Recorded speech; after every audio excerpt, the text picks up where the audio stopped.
In no world does Rutgers have the best wide receiver room in the Big Ten. Statistically. It's the arrival. I came in the league, went straight for the title. He's got it!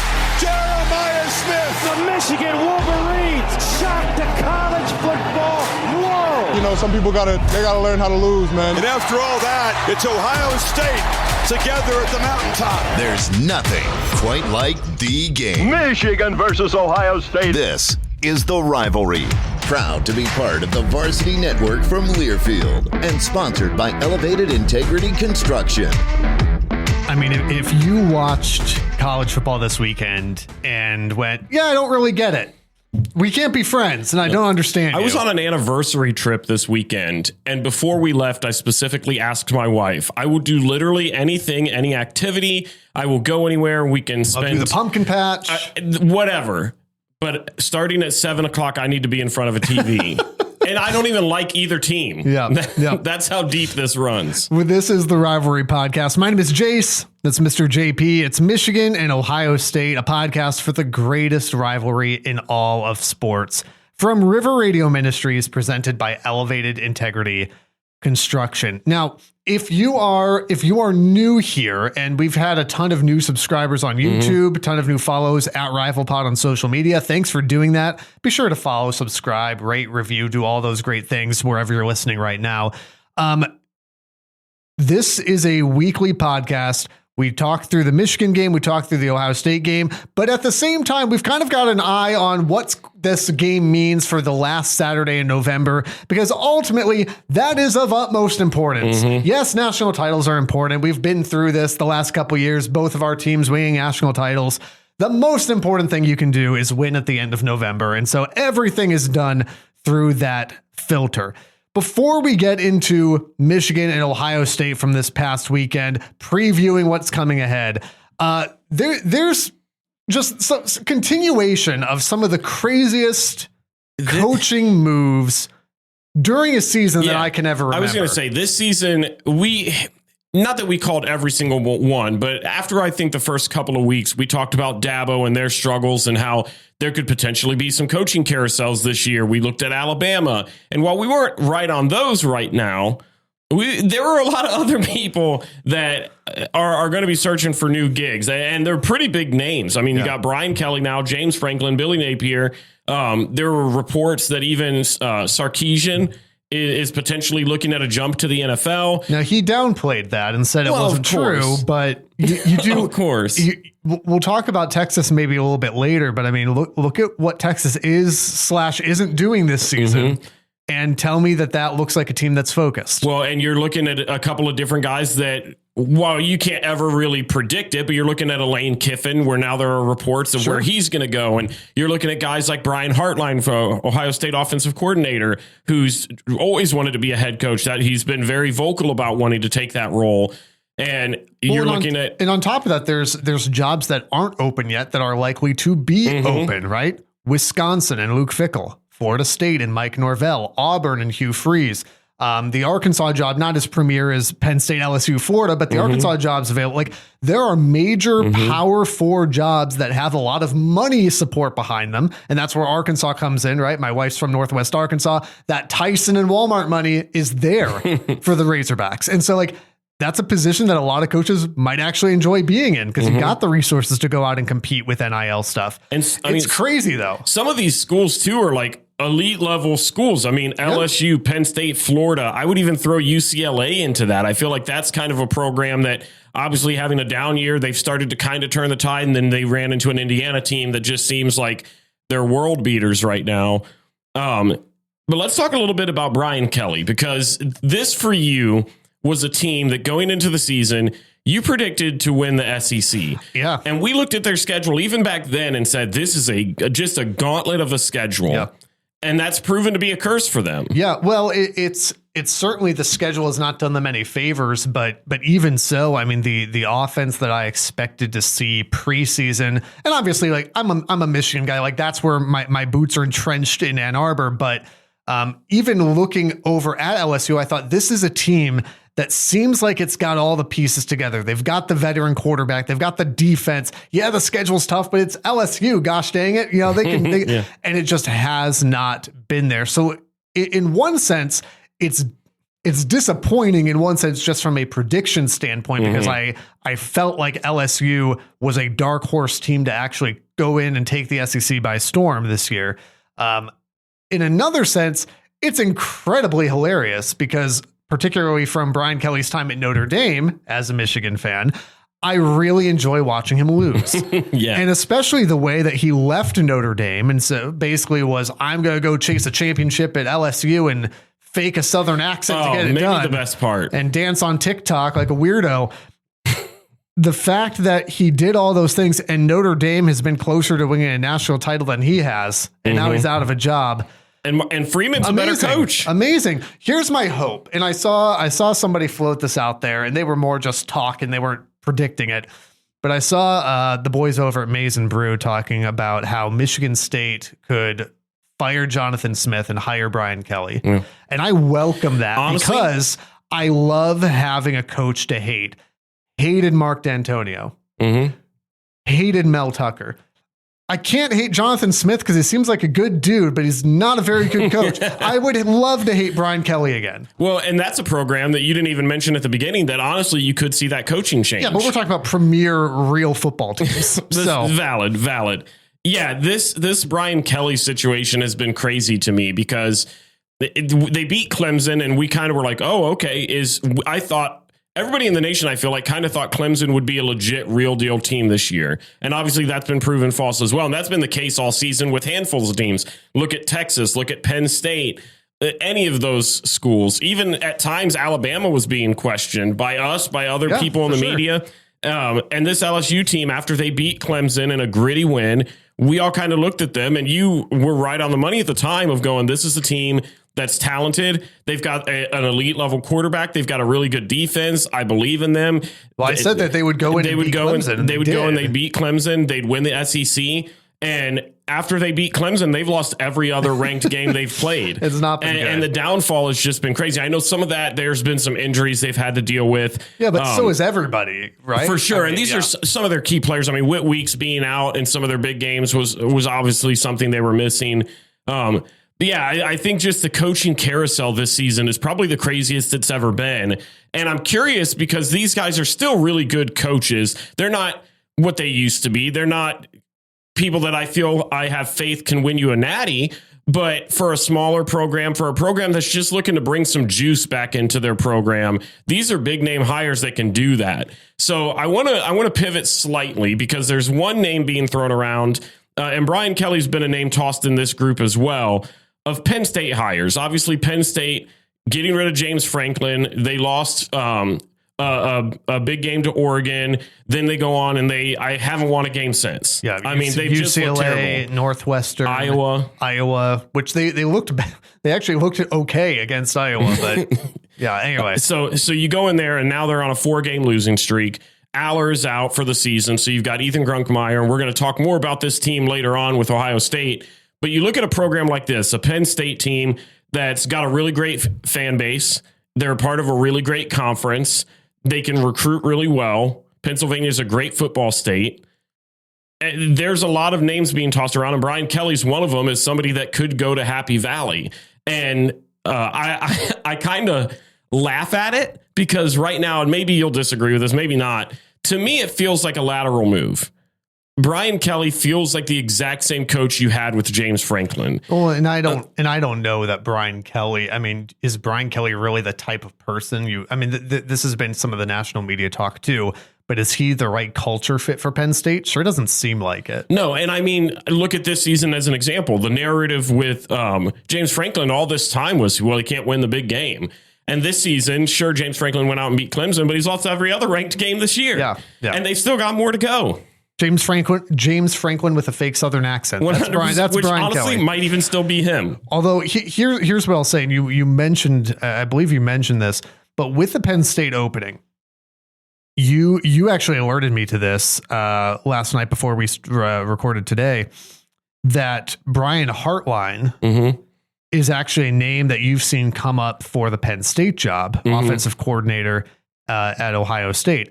And I'm just going to say that I vouch for this. I texted you like the day of or the day after James Franklin was fired. And I said, hey, I was just walking around the house and thinking, and I said, this might be crazy. What if Brian Hartline went to Penn State? And I almost didn't text you because I thought, well, that's kind of a crazy thought. Then I'm listening to the Joel Klatt show and he goes, I'm just going to toss out a name for you. Brian Hartline. I went, maybe I'm not crazy. And now here we are. Thank you, everyone else, for catching up. Brian Hartline might be a good fit for Penn State. Well, and I think this is one of those cases where Penn State and the media surrounding that opening are picking their ideal candidates. I don't necessarily think this is Brian Hartline going out and actively searching for it. Do I think he'd probably hear them out? Of course, because he wants to be a head coach. Yeah. You'd be dumb to not hear it out. It's the same thing at any job. If somebody comes to you with an offer, you always hear them out. Doesn't mean you're remotely interested. You just got to do your due diligence to it. And I would also say that the fact that whether you think it was a good decision or not, after the Ryan Day situation is so interesting because again, and if you've been around the rivalry for any length of time, this will not surprise you. I mean, after he lost in November, everybody was ready to launch him into the sun. Mm-hmm. And then 6 weeks later, whenever he wins a national title and they extend him for 8 years or whatever it is. Yeah. Like that's kind of a weird position to be in also if you're Hartline. Not that Hartline was like, yeah, let's get rid of the guy. This is my opportunity. But now you're staring at a guy going, well, he just got an extension. If I'm wanting to be a head coach, when is that going to come to fruition? Now, I will also say that I think that there's still there's no doubt that he's an amazing recruiter, right? There's no doubt about that. Is he a very good play caller? Yeah. And that's where I put on the Tony Romo voice and go, oh, I don't know, Jim.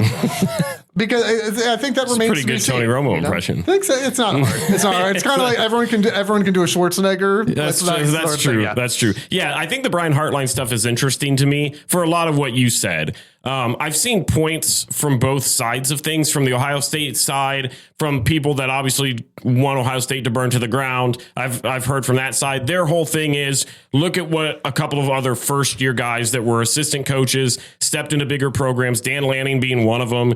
Obviously a successful, one of the best young coaches in the nation right now, if not the best. Yeah. And so I get that. I still think it's a risk.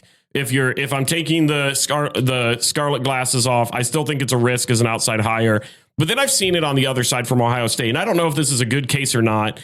But they basically talked about, we all know it's no secret here in Columbus, Brian Hartline wants to be a head coach. Barring something crazy happening, like to me, if Ohio State loses to Michigan this year, the conversation will be brought up again, but I don't think it'll actually happen. I think it would take another 2 or 3 losses, which is insane, which is crazy. But I think that's the realistic meter for me of where I actually think it would happen. And I don't know if I'm looking at Brian Hartline. You're kind of in a perfect scenario to continue to learn because Ohio State's going to do what they can to keep you around financially. So the financial compensation is going to be there. You're going to be able to get recruits. You're going to be consistently contending for a national championship. You are right now the next runner up in my mind to take over that position once Ryan Day leaves. You're the next guy in line. And you get a chance to learn from somebody who you're going to disagree with this is a top coach in the nation and has been for a while now. Despite his record against Michigan right now, if you're going to learn from somebody, Ryan Day's a pretty good guy to do it. So you're kind of in a sweet spot with him where Brian Hartline's not this old guy that is wanting to return to the promised land and be able to go and head coach again. He's still a young guy. Yeah, he's still a young guy that's just looking for his first shot. Sure. And he loves Ohio State. Yeah, it's his dream job to be there. It'll be fascinating to see how it works out. I don't know that I really believe that he's going anywhere or that he's going to be the hire. I think that this is just a fascinating cycle with so many coaching jobs available and so many high profile names. I think what it boils down to, and then we can talk through this Michigan game. I think what it really boils down to is to be able to peel away a Brian Hartline, you've got to bring the bank. Yeah. And I don't think that teams will see the risk as worth it to bring the bank for a guy that's unproven. That's what I think it boils down to. That's enough about Ohio State for a little bit. Why don't we take a little break? No, let's talk about Michigan State. This is the second most important game on Michigan's schedule. It is the most important game on Michigan State's, which is what makes what's happened the last 4 years so enjoyable. because the Michigan State is a bad football team who has one thing every year to play for, because it's certainly not bowl eligibility. It's a chance to beat Michigan. And even last year was so sweet because it was, again, one of the just worst Michigan teams that I think the Wolverines have fielded in 20 years. And they still beat Michigan State. This year, coming into the game, I think I predicted like 49-6. And that was a little bit of my heart talking, not necessarily my head. This game was annoyingly closer on the scoreboard than the game flow really was. I mean, I don't think if you watched the game, there was any doubt that Michigan was a more talented team, that Michigan was the better team. But there were multiple points in this football game where I asked myself, how is this but why a football game? And then I got to remember to take my own advice, because we said on this podcast, don't be shocked if this is a close game at the half. Now, I didn't expect it to be 10-7. I think I said like 17-7, 17-6. Yeah, close enough. But I've watched enough Michigan State games to go, you know what? The first quarter, the first half tends to be kind of this slugfest dogfight type stuff because it's a rivalry game. This is a big deal. And then you saw that. And then in the third quarter, you saw Michigan say, you know what? I bet they can't stop the run. And I believe, don't quote me on this, but I believe like 27 out of 29 plays in the second half were runs. Michigan just said, stop us, and Michigan State couldn't. Michigan runs for 276 yards in this game, 100-yard rush plus for Justice Haynes, 100-yard plus for Jordan Marshall. Bryce Underwood has a rushing touchdown. At the end of the day, for me, overall, I don't care in one sense. When it comes to rivalry games, I don't care how you win them. No. You do, because again, we're looking at that last Saturday in November going, is this good enough to beat Ohio State? Your heart wants to go out there and just dismantle the team. But at the end of the day, a W on the schedule is a W on the schedule. I mean, it is what it is. I mean, you know, I'm going to call it 31-13 because I'm sorry, scoring a touchdown with 7 seconds left does not 31-20. You know, a win like that where you don't play your best, but still beat your rival on the road, ran for almost 300 yards. Like you're gonna take that all day. And so it's a good win for Michigan. Offensively, it's a rough outing from Bryce. That was not a good game from Bryce Underwood. He had the rushing touchdown, which was nice. The passing game was just not there, and you saw kind of a mix, I think, in the second half of he looks jittery on the road. To be expected to an extent, but he looks jittery on the road. And the run game was working. And so you saw them just kind of say, all right, well, let's just do what we need to do to win the football game. Right. Didn't think the offensive line did him any favors in pass protection, but I did think that the O-line played very well in run block. And you saw Michigan again, just lean on Michigan State, particularly in that second half. And the difference that having a guy like Justice Haynes back makes, I mean, it was palpable. It was palpable. I mean, I've said it numerous times this season. He has been the best running back in the nation, and it's just not even been close in my mind. He has been the Michigan offense. I know you would disagree with this probably to some extent. He has been the reason you guys have pulled him and Jordan Marshall both, because I don't want to discredit Jordan Marshall either. Yeah, he had a heck of a game. But there have been numerous games where you guys have pulled out tough wins. I would say against Washington was one. I would say Nebraska was another one, obviously, where the run game just dominated.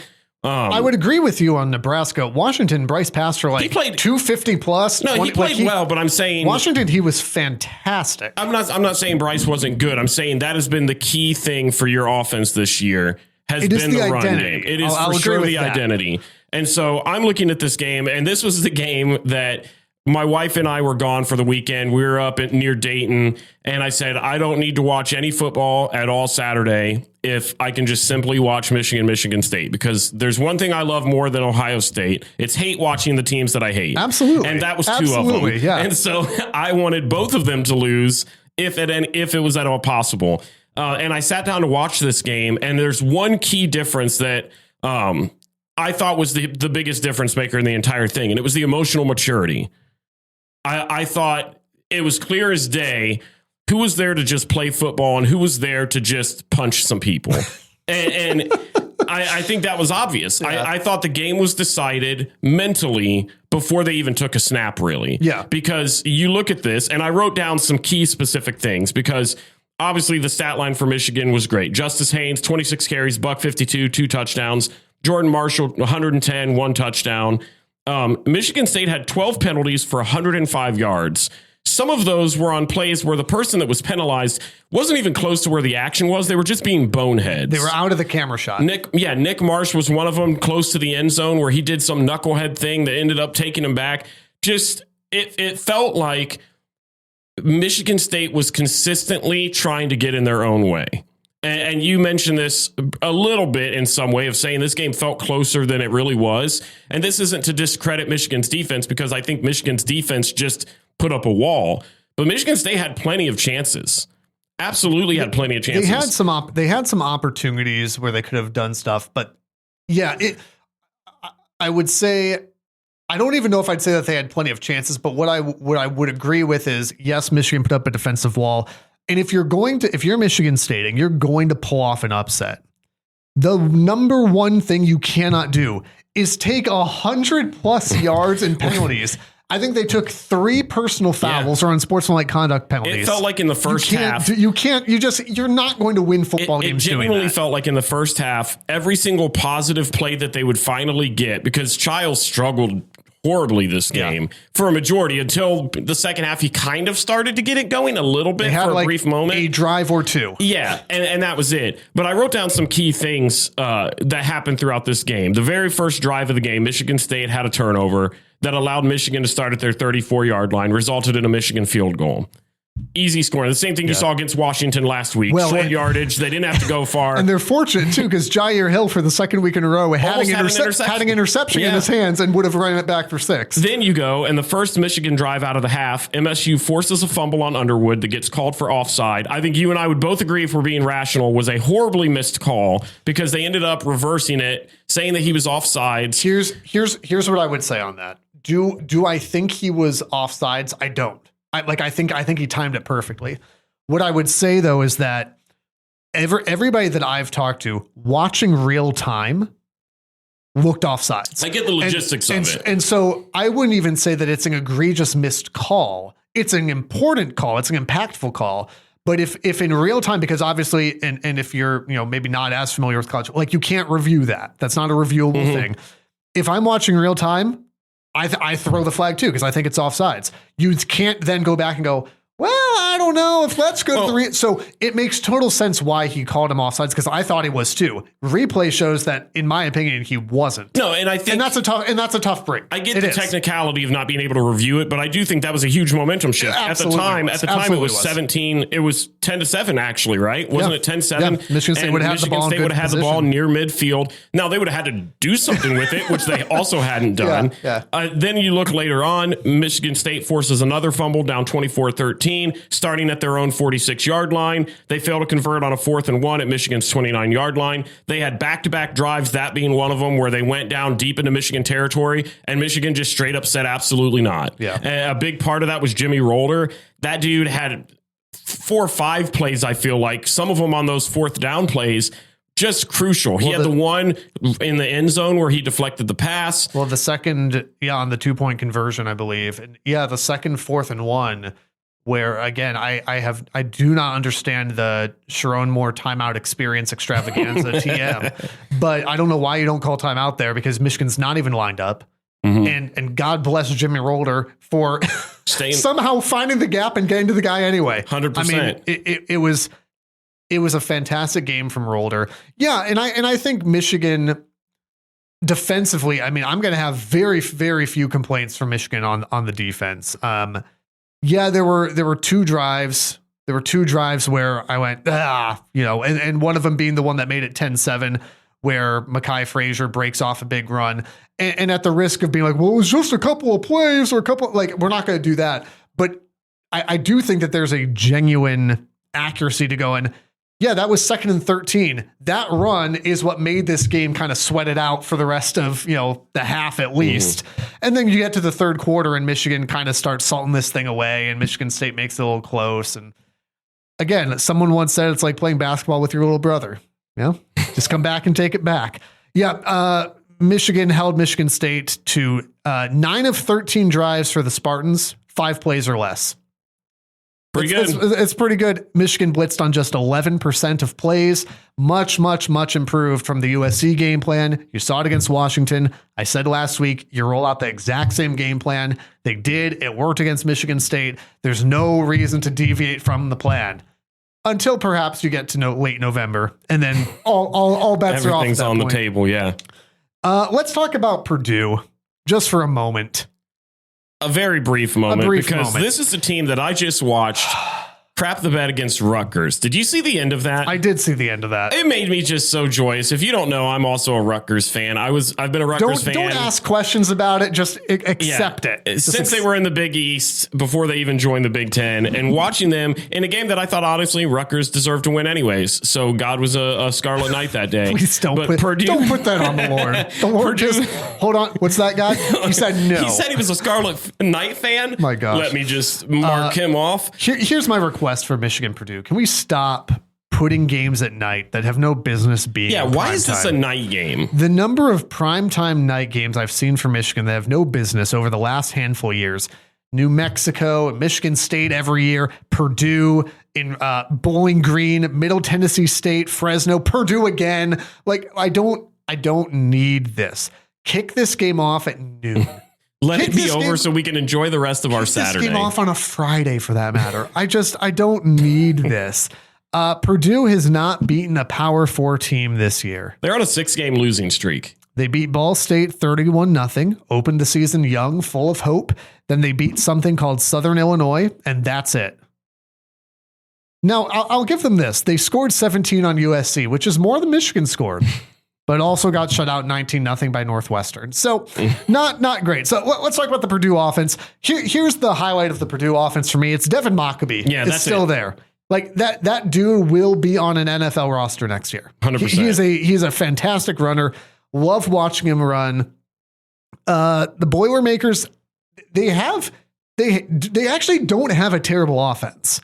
Ryan Brown throwing for 1,600 yards. They're throwing for about 240 yards a game. And so Michigan's secondary is you're going to have to make tackles on Devin Mockabee. Like that dude is a tackle breaker. The Michigan secondary is going to get tested a bit from Purdue if they have time to throw the ball, which is a fair question because Ryan Brown also has 8 touchdowns and 7 picks. And so the turnover battle should be heavily in Michigan's favor. Jair Hill here. will simply just have to catch the ball this time. I literally wrote down, this has Jair Hill finally catching an interception all over it. 100%. Purdue also has one of the greatest football names out there, a receiver named Nitro Tuggle. Nitro Tuggle. Let me change my stupid genius real quick. To Purdue. Turnover margin, though, because I do think that this is, the game hinges on a lot of different things, but turnover margin is one of the most glaring. Purdue is 131st out of 134 FBS teams in turnover margin. They are minus 11. Michigan is plus 9. So would I say that's good? I wouldn't. The difference is vast. On the defensive side of the ball, Purdue has a almost identical rush defense to Michigan State, which does not bode well. Which ain't good. The pass defense is also somehow worse. I realized that Bryce and Michigan didn't really go to the air all that much or all that successfully. Michigan may just run this team to death. Well, they won't need to do anything else. This is a Purdue team that in the Big Ten, their defense ranks just in front of Rutgers, who has the worst defense in the Big Ten. This team gives up almost 29 points per game to their opponent. They're allowing about 426 yards overall. This has a game where Jordan Marshall and Justice Haynes can just carry you to victory. You're not going to ask Bryce Underwood to do anything extravagant. And see, I would like to see, and I've said this throughout there, like I'd like to see, because Bryce, at the folks over at MGO blog, phenomenal follow, phenomenal read every week, talk about Road Bryce being a very real thing. And I think they're exactly right. I think Road Bryce is absolutely a thing. So when you've got him at home in a game like this, I'd love to see you continue to, again, he's a true freshman. I'd love to see you continue to build his rhythm, to build his confidence, to call plays that allow him to be successful through the air. Because I do think that I don't want to say you need that in one sense, because again, we saw Michigan beat Ohio State without any passing game last year. But obviously, if you can add that into your quiver of arrows, if you will, to the run game, you become that much more dangerous. You become a real threat. I expect Michigan to bludgeon this Purdue team. I expect them to run the ball like crazy. This game has 3 turnovers and 5+ sacks written all over it for Michigan. Give me Michigan 38-10. Like, I don't think Michigan's going to score 40+ on a lot of folks. I think they've kind of shown that. I feel like 38-10 is probably about where this is. I see Devin Mockabee getting a touchdown on a trick play or something, and a field goal sadly kicked somewhere in the middle of the game. When they're already down 28. It's 28-0. They might kick the field goal. Yeah. 38-10 for Michigan. Yeah, I think that's fair. I mean, this is a game. This Purdue rush defense isn't good. They give up about 149 on the ground. This should be a field day for Justice Haynes and then Jordan Marshall. That tandem has been phenomenal all season long. I expect them to have another big day.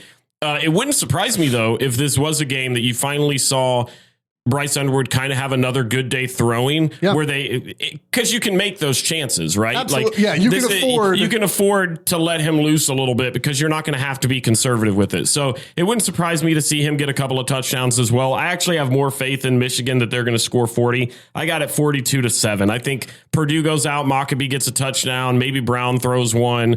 And that'll be it for them. I think this defense for Michigan has started to find their groove a little bit. They've got different people each week that I feel like kind of is making their case for being the best person that week. I mean, example, Jimmy Rolder this past week, I thought was a clear best defender that Michigan had. You've had tons of guys on the line. You had Derek Moore. Derek Moore is really coming into what we hoped he was going to be. Yeah, and so I think this defense is starting to play what I think Michigan fans expected. I think having Marsh and then also having Donovan McCulley, they've kind of been emerging recently. I just don't see the Boilermaker defense that's already really, really bad being able to contain those guys enough. So I got 42-7 Michigan. And the last thing I'd say, I would say for the folks who are looking at Bryce and concerned about the stat line and all that, I would say what I said at the beginning of the year, which is this is what the roller coaster is like starting a true freshman quarterback. Yeah, you have exceptions to that, right? Like you have the CJ Strouds, you have the Ty Simpsons for that matter, but that's not always the case when you're starting a true freshman. And so I don't think there's any concern there. I think the team is going to have growing pains alongside your quarterback. I would not be concerned. I would not freak out about it. I would also credit the coaching staff for saying, we're going to, again, rivalry games, any games at this point in the season, win games however you need to. And it's different, but it's not unlike Ryan Day's philosophy of like, well, why aren't they scoring more points? Why aren't they doing that? Just win. Mm-hmm. Just win. Now, maybe you're having trouble winning. Maybe you feel a little bit like Brian Kelly and LSU. Brian Kelly being the former coach of LSU, in case you missed that news. You're trying to build like a champion. You might not know how to execute it because you are Brian Kelly.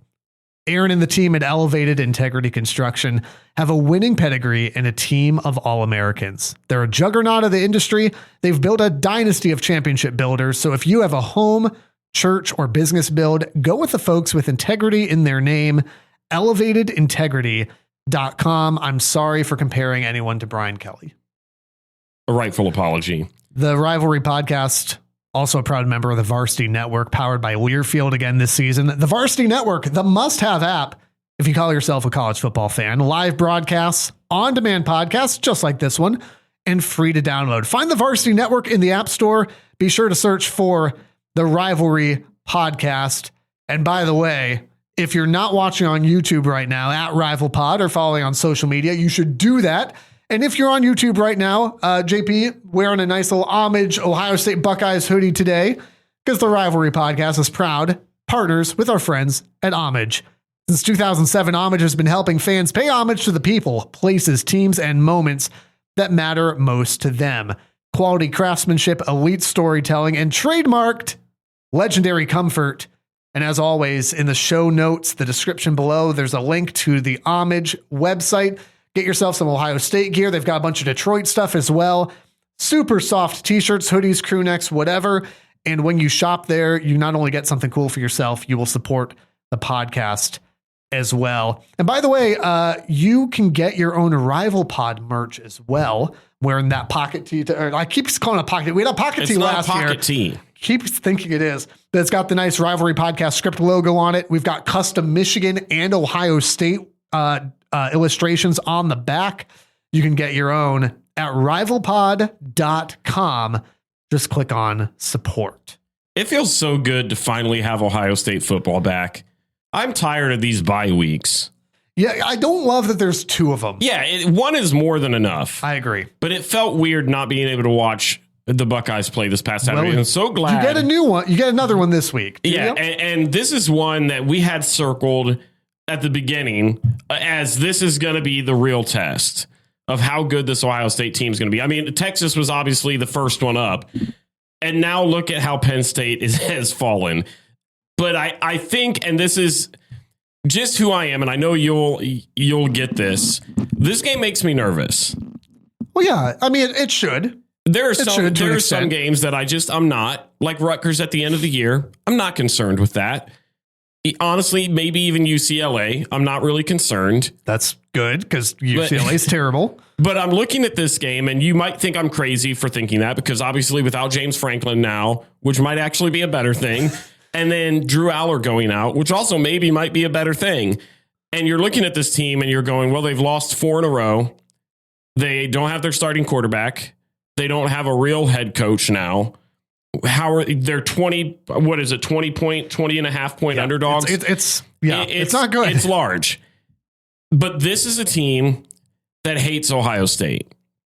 This is a team. Well, aren't you their rival? No, you're not. That's the answer. We're theirs probably. Yeah.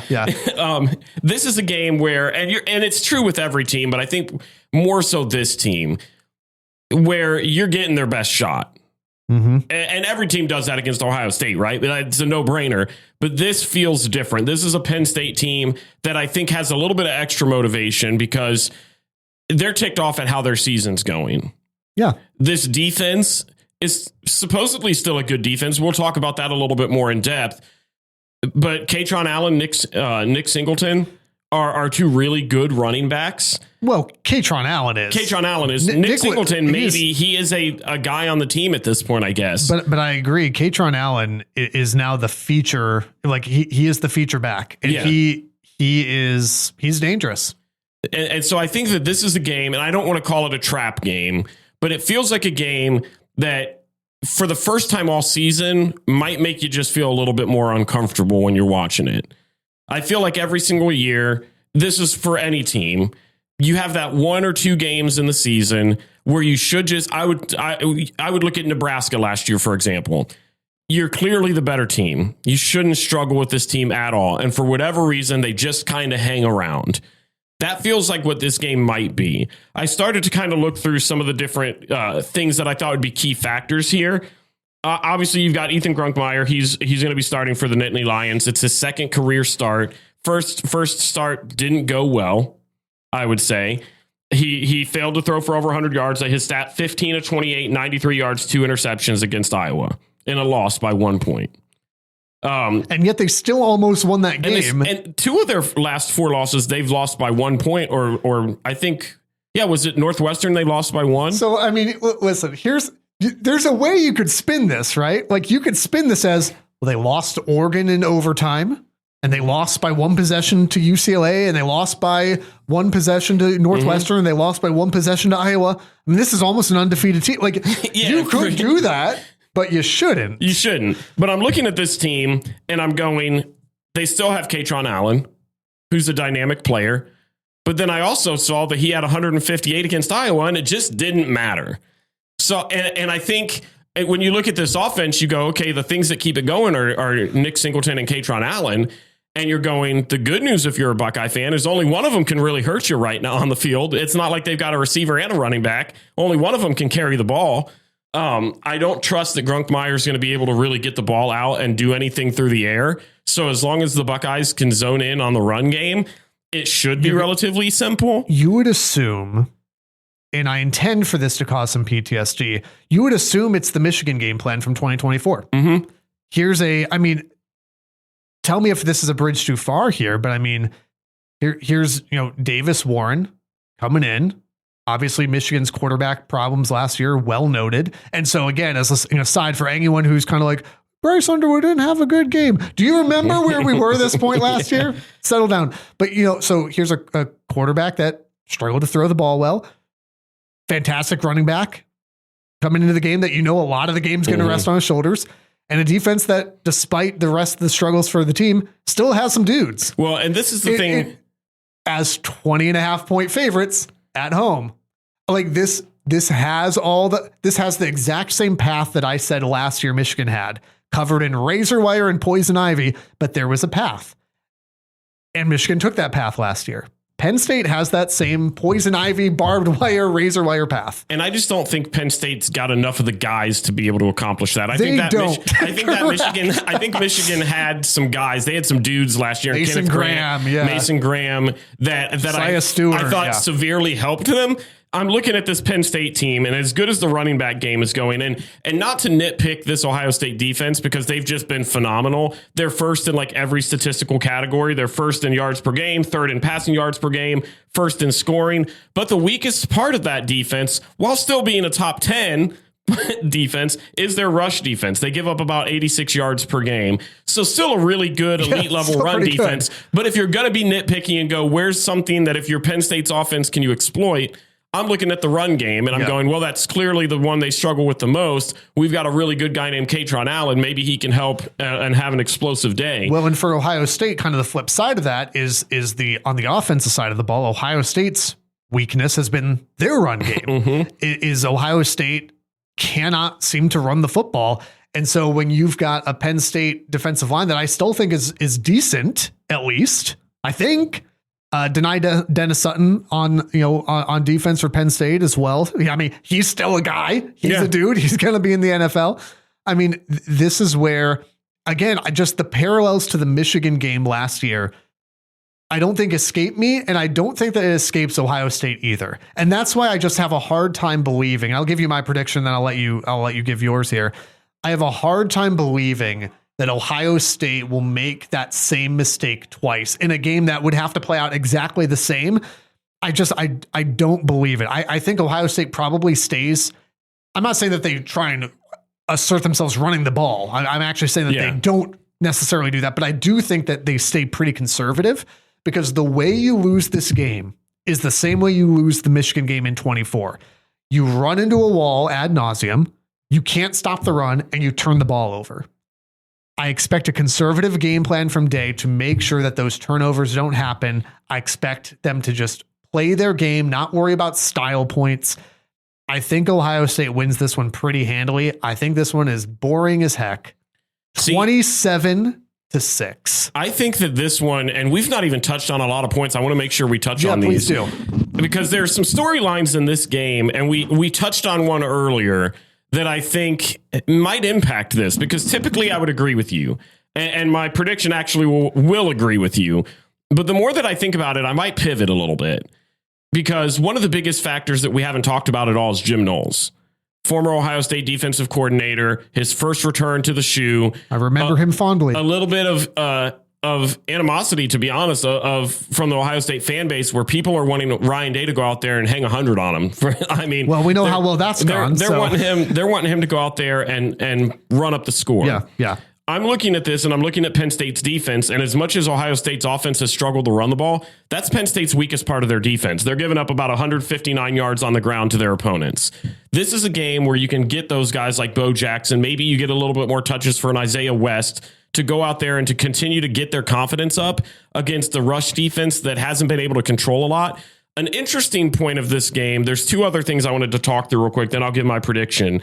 The one thing that I've noticed in this 4-game losing streak for Penn State that I think their defense has struggled to do, I don't think Ohio State has had to tap in yet, and I don't think that they're excellent at it, but I think it's interesting. They have struggled with mobile quarterbacks immensely in two of their 4 losses. You had Nico from UCLA. He went off for 128 yards and 3 touchdowns. Mark Gronowski from Iowa, 9 carries, 130 yards and 2 touchdowns. This is a thing where I go, Julian Saint obviously nobody's looking at him and going, well, the same player. Yeah. But you saw this briefly against Washington, where when receivers weren't open, he made plays on his feet to pick up the third down. It wouldn't surprise me in this game if you saw a little bit more of that. I think I could see them being a little bit more conservative, but I think that that's been a clear glaring issue for the Penn State defense is their lack of control when it comes to leaving a quarterback spy that can actually handle it. So I think that's going to be interesting. And we talked about it at the beginning of the show, Brian Hartline, if the rumors are true and he has interest in going to Penn State, don't you think he's going to come out a little bit motivated to show just how good of a play caller he's going to be and maybe be a little bit more aggressive and maybe go there and put up some points, not only to get back at Jim Knowles and kind of do that and help himself out, but also to help maybe get him closer to getting the bag? Because if he goes out there and performs well, it's going to make it really hard for Penn State to not look at him as a serious candidate. I feel like if you talked to the coaches, you would probably hear them say none of that matters. Again, goes back to the just win. But you can't convince me that underneath that, because we're people, right? Mm-hmm. And whether it's right or wrong, as people, like, we're going to hold that grudge. We're going to hold that, that I don't even know if I would call it selfishness, but that, well, if I can put up enough points, even if he's not actively thinking, well, this is going to show Penn State that I'm the guy. You want to go out there and you want to prove yourself. Mm-hmm. And given the way that Knowles left, and obviously Jim Knowles is coming in with some bad blood too, because and again, I'm a Michigan guy, so I don't have a dog in this fight in one sense, but Jim Knowles is coming in going, I feel slighted by Ohio State and I want to prove something. This is a pride game, not just for the players on either side, but for the coaches, which is just adds a fascinating dynamic to this, which won't matter when Ohio State beats them by 3 scores, but makes it a little bit more interesting for the storylines that are there. 100%. And as much as I love Ryan Day, that's been his downfall, is the pride at times. You saw it last year with the Michigan game where there was a book that came out recently that kind of talked through the background of that. And I forget the author's name. But he basically was quoted in there by saying, Ryan Day in the team meeting said the winner of the game has always been the person that wins the ground game. And you saw the stubbornness with it last year. And guess what? Well, we've seen that stubbornness for a couple years. For a couple years. And so that's the thing that makes me worried is if Ryan Day gets back to that old attitude of letting his pride get in the way of his actual coaching ability, there could be some problems. I originally wrote this down and I'm going to tweak it slightly. My original prediction was 24-10. I felt like this would be an uncomfortable watch. Both teams are going to go out there and give it their all because they're going to prove to each other, that they're the better team and the coaching staff's going to be prideful. And I feel like that's all going to be true. But I do think that Ohio State's just got way more talent right now. I'm going to move it slightly. I think this game ends up being 31-10. I think Ohio State puts another on the board. I think it starts off a little slow, maybe like what Michigan was this past week. You might have a 17-10, 17-7 game, 14-7. You check in and you go, what's going on in this game? You're interested. And then I think mid-third quarter, Ohio State starts to kind of wear them down and pull away. 31-10, Ohio State wins. Here's one question that I have about Ohio State, and then we'll move into college football pick'em because there are some great games this weekend. And I'll ask the question by kind of giving my thought on it. Yeah. I am trying to both objectively and as a rival, I'm trying to evaluate where Ohio State's at this point in the year. Mm-hmm. Because I feel like for me, I'm holding, and I'd just be curious your perspective on this. I feel like as a Michigan guy, I'm holding separate things in separate hands. On the one hand, I'm looking at Ohio State and I'm obviously going, this is a really impressive team. We've talked before about Ohio State being unbeatable death machine and how they weren't there this year, but how it sure seems like they are moving that direction and they're as close as anybody in the country to being that right now. There's the other part of me though, that kind of looks at resume and goes, is this as impressive as I'm being led to believe? And here's why I'm thinking that. Right now, I would argue that Ohio State's best win is the same best win Michigan has, and that would be Washington. Mm-hmm. Because I'm looking at Illinois going, yikes. For what? Washington just smoked Illinois. I'm looking at Texas going, yikes, yikes, yikes, yikes, yikes. Because I don't know what's going on at Texas, but it's not good. We've gone from Arch Manning like flexing on Sam Houston State. He had a good game last week. They were down by 17 to Mississippi State. But he was good. It took overtime, back-to-back weeks to beat some of the worst teams in the SEC. Look. And so you get my question where in the one hand, I don't doubt how good this team is. On the other hand, I'm questioning how good is this team because some of these marquee wins don't look super marquee. But see, I think I said the same thing about Indiana and I caught crap for it because I'm looking at this and everybody was hyping up their Illinois win. And now everybody's going, yeah, well, Illinois sucks and they're terrible. But they still have the win over Oregon, though. But Oregon struggled to beat a very bad Wisconsin team this past week. It was 7-0 at half. So this is where it gets confusing to me because I think both things can probably be true. It's kind of where I'm landing, where Ohio State is the best team in the country right now. I think, yeah. and yet I'm putting a lot less stock in. Well, they beat Texas. Okay, well, here's my thing. I think both can be true, but I think you can doubt Indiana and you can doubt Ohio State. I think what puts Ohio State a little bit ahead is that they did it last year. And I think you can look at this defense and go, well, this was an elite group last year and this is an elite group this year. They don't know what the teams are going to look like going into the schedule. So you looked at this game going into the season and you go, man, Texas at number 1, Penn State at number 2. You've got Washington, who's going to be good. Illinois, who's a top 10 team. Like, they can't control that. They can only control who they play. Yeah, and I'm not saying that they should have done scheduling different. No, but I'm just saying like you have all these people that for Indiana are going, they should be the number 1 team in the nation. And I said last week, maybe it was even the week before, that I was hesitant because they haven't gone over the mountaintop yet. All last season, all I heard was Indiana is back. They were undefeated. Then they played Ohio State and they got curb stomped. Then they went into the playoffs and they lost to Notre Dame the very first game. Now this season, they go and they beat an Oregon team who on the podcast, on record, I said that would convince me that this is a good team. And I would say that. The Indiana is a good team.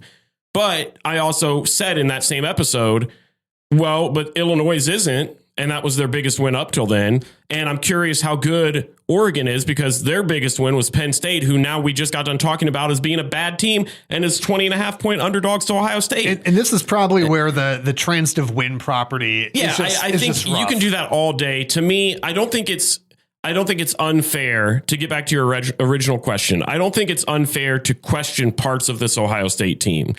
I think as good as Julian Sayin has been, I would say the same thing with him that I've said about Bryce Underwood, and I think it's fair. I don't think Julian Sayin has had a game this year where we won because of him. And that sounds crazy because he's had a handful of games that have been phenomenal performances, but those were against lesser teams. I'm talking about in big games. Like, I'm not looking at. I thought he was good again. He's been doing a couple different games. He was good. I'm not saying he was bad, but I thought he won the game against Illinois for you. I thought Bryce won the game against Washington. I don't know if I would. Again, they didn't play bad. They didn't play bad. I just don't think. I think the defense helped him out with a lot. Like he did exactly what you wanted against Washington to win. He did exactly what you needed against Texas to win. He did exactly what you needed against Illinois. Like, he's not played bad. I don't want it to be misinterpreted as that. He has just never been, I've never walked away from a game, a bigger game, and gone, Julian Sayin was the difference maker. I've said, look at the phenomenal play from Carnell Tate. And I know part of that is the person that gets him the ball, but I'm looking at a Carnell Tate performance, or I'm looking at a defensive performance. Those things have had more of an impact so far. So I think it's fair to still have small question marks for Julian Sayin. Not a is he a good quarterback? I think we've answered that. But I think when you get to the playoffs, when you get to the game, when you get to, if you're lucky enough to get to the Big Ten championship, you're going to have to rely on him to help be the difference maker in those. And that's really the reason for asking is, again, everything is through the filter of the game. And so and again, if you're a college football fan looking in and you're not part of this rivalry, and like it won't make sense, but every single game, when I watch Michigan play Purdue this weekend, I'm thinking, how does this help us beat Ohio State? When Ohio State plays Grambling, you're looking at going, oh, that receiver was open. We could beat Michigan secondary like that. It makes no sense, but it does. Hot take. Texas A&M should be the number one team in the country over both of them. Let's go to Pick'em and Stupid Genius upset picks of the week.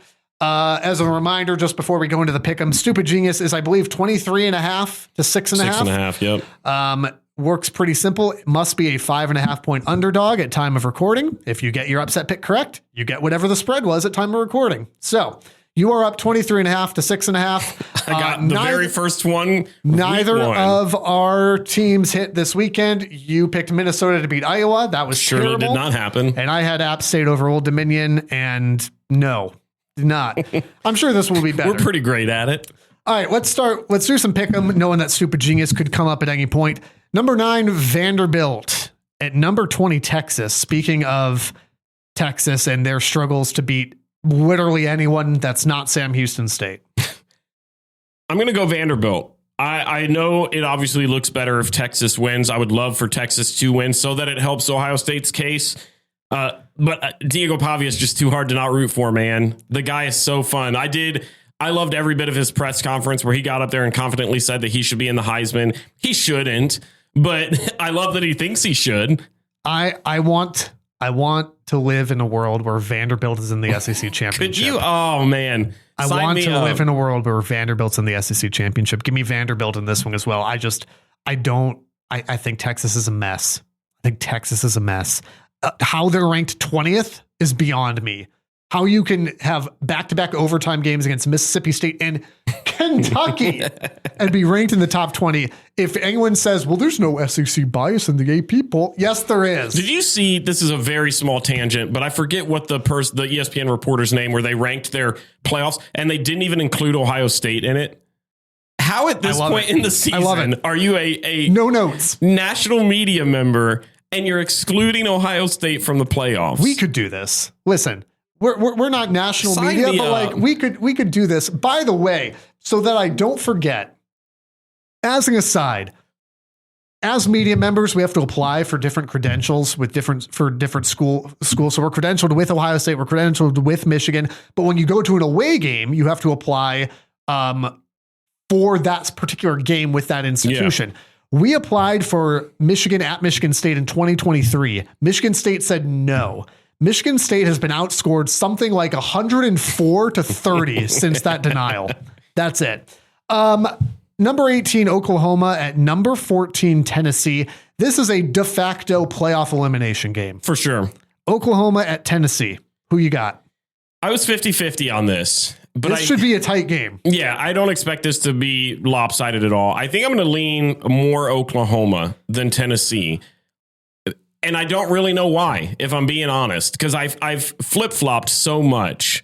But I think that I still really believe, I know they just lost to Ole Miss. It was a relatively tight game, but I still like Mateer. I still really like this defense, despite them giving up 400 plus to Ole Miss. I still think they have what it takes. I'm going to go with my gut and just say Oklahoma gets it. I flip-flopped on this as well. I've landed on Tennessee for this one. I've landed on Joey Aguilar, Tennessee. I think that offense is really good. I know the Oklahoma defense is good. John Mateer just does not, he doesn't look like the John Mateer that I saw when Michigan went down to Norman. Now, some of that was the Michigan defensive game plan, right? We talked about that with USC and Oklahoma, how the defensive game plan was just abysmal. But we also have watched John Mateer leading up to the surgery and leading after the surgery. Mm-hmm. And he does not look like and I'm sure he's not, but he just does not look like the same guy when he was at full health.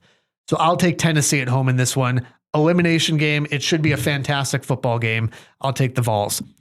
This one will have my attention. USC at Nebraska.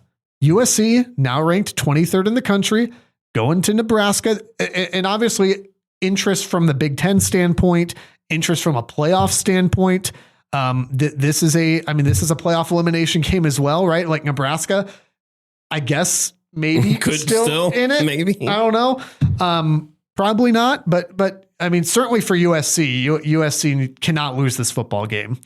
An interest because Michigan has played both these teams, obviously, struggled significantly at USC, played pretty well at Nebraska, and has implications for Big Ten championship game type stuff, right? When we talk about tiebreakers, if Michigan beats Ohio State and has one loss, then you do head to head, then you do, you've got all Nebraska winning this game would be helpful for Michigan. I'll put it that way. I am taking USC because I just think that offense is so it's the best offense in the country. And I don't think I think Nebraska's going to struggle to stop it because I watched them struggle to stop Michigan's offense, who is decent, but it's not USC. Yeah, I think I'm going USC for the exact same reason. I've seen that offense. It's too explosive. I don't see Nebraska being able to hang tight with them. I think Raiola will have a great game. They don't have enough firepower. But if they could, that would really help out. I actually low-key kind of like a world where Nebraska is kind of up there, I don't know why. I don't dislike USC, but also when they're not great, I kind of still like it. It's fun to hate Lincoln Riley, though. Yeah, it really kind of just is. It just is. And then the last game we're going to pick here, and then we'll hit Stupid Genius. Number 17, Cincinnati. Speaking of teams that have lost to Nebraska and then come out of nowhere. Number 17, Cincinnati at number 24, Utah. And again, another de facto playoff elimination game for both these schools. Who you like in this one? This one at Rice-Eccles Stadium, tough place to play. Typically, it goes against my religion to root for anything from Cincinnati as a Browns fan. But because they have two former Buckeyes that are playing super well for them, you've got Evan Pryor, the running back, who's been really good for the Bearcats. Then you have tight end Joe Royer that has been good. He was buried on the depth chart at Ohio State. I'm going to go with the Bearcats on this one. I am also going to take Cincinnati in Let's this go. one. And I think Utah is a good team, but I've also watched Utah get hammered by Texas Tech. I watched them get beat by BYU. And again, Texas Tech's a good team. BYU's a good team. I just don't know that Utah's got enough. And for whatever reason, Cincinnati has suddenly been on a tear. Well, they only lost to Nebraska by 3, and it was week 1. Yeah, and that is what it is. And it was an away game. That was a home game. That was an away game. Well, they played it at the Chiefs Stadium, so the refs obviously helped Raiola because he looks like Mahomes. There's a whole theory. That hurts me as a Lions fan. Cincinnati is also, by the way, my Stupid Genius upset pick of the week. They are plus 9.5 in this game. And that feels like a point spread that I need. I need that to hit. And it doesn't feel like a crazy pick. I'll take the Bearcats. That makes one of us. Okay. That was one of my 3 options because you know how I am. I got to write all my stuff out and then I got to just go with my heart. And this won't surprise you at all. It's not going to hit, but boy, would I love it if it would. Rutgers. Stop picking on Rutgers. The road. I am not going to let you pick Rutgers. Rutgers on the road at Illinois. I'm going to say a little hot take here. You just did, my guy. Rutgers has the best wide receiver room in the Big Ten right now. Statistically. That's just not statistically. Statistically, they do. Now, obviously, anybody with a brain cell is going to take Carnell Tate and Jeremiah Smith, but they've got some dudes over there. DT Sheffield, he was a transfer that came in. He's got, I think, 400 plus yards. Then you have KJ Duff, who has 760 something yards. And then you have Ian Strong, who has another like 600 something. They have got really good receivers. Ethan Kaliak-Manis has been one of the best quarterbacks in the Big Ten this season. Antoine Raymond, a really good running back for the Scarlet Knights. The problem with the Scarlet Knights this year has not been on the offensive side of the ball, which may surprise anybody who has ever watched a Rutgers football game in previous years. Nobody has. It has been the opposite problem where the defensive side has been stout and the offense just couldn't move the ball 10 yards if they really tried and nobody was on the field. That is not this team. And we talked about it when Ohio State played Illinois, that Illinois' weak spot was their secondary. And it feels like if there was ever a game for a giant letdown from an Illinois team, it would be against a Scarlet Knight team that's got a really, really strong group of wide receivers. They are currently 12.5-point underdogs on the road. Okay, that's not going to hit. Probably not, but wouldn't it be awesome? Also, in no world does Rutgers have the best wide receiver room in the Big Ten. Statistically, it's factual. I will even give Jeremiah Smith and Carnell Tate that honor.